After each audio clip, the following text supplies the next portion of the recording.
There's a phrase you've probably heard before. If you can't see it, you can't be it. It sounds simple, almost obvious. But when you spend enough time working with young people, especially students who've faced adversity and instability, trauma, or repeated failure, you realize just how true this really is. A lot of students aren't stuck because they lack ability. They're stuck because they lack vision. They can't picture a better future that feels possible, so they don't move towards one.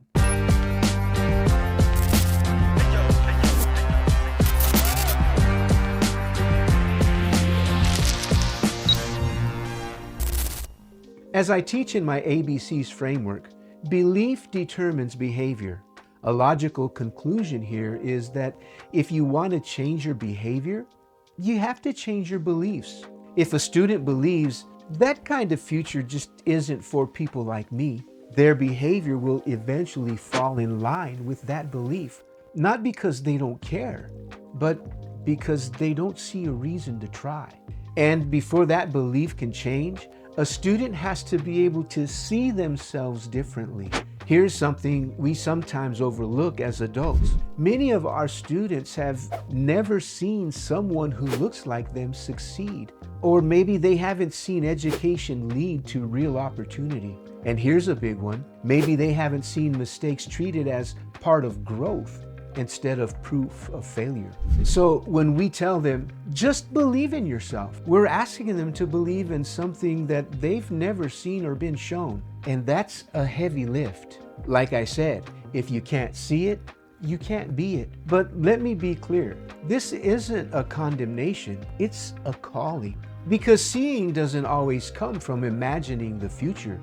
Sometimes it comes from seeing the people standing right in front of you. Here's what I mean by that. Psychologist Bandura found that people build belief in their own abilities, what he called self-efficacy, largely through the modeling of others. In other words, we believe something is possible for us when we see it lived out by someone else.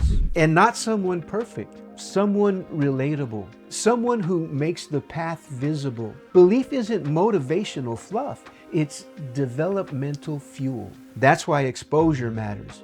Not just exposure to careers, but exposure to possibility, to language that says, you belong here, you're capable of growth, your past does not disqualify you. Because when students can't envision something different in their future, they default to surviving the present. This is where we come in. That's exactly our role. Because sometimes the reason students can't see it is because no one has helped them imagine it yet. And sometimes we're the first picture they ever get. Not through speeches, not through slogans, but through presence, through consistency, through how we respond to mistakes, through what we expect and what we don't expect. We don't just teach content, we shape belief.